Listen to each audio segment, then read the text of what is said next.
Hello friends, welcome back to my channel.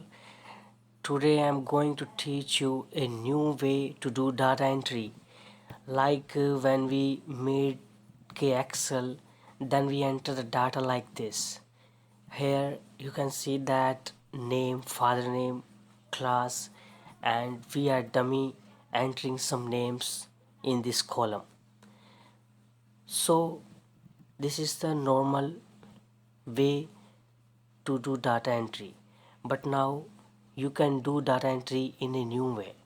like just select this main heading and press alt D O command, and with alt D O command a new window will open here, and you can enter name, father name, class, and then click on new, and then enter another student detail or another data entry detail, and after that you can again click on new.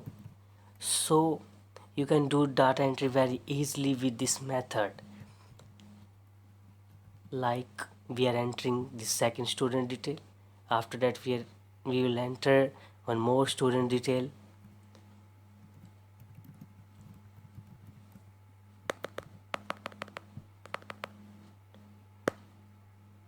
So guys, this is a new way to do data entry very easily and very fast.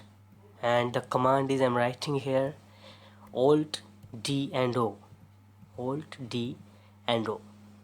Just press this command after selecting the main heading, then you can do the data entry very easily. Thanks for watching.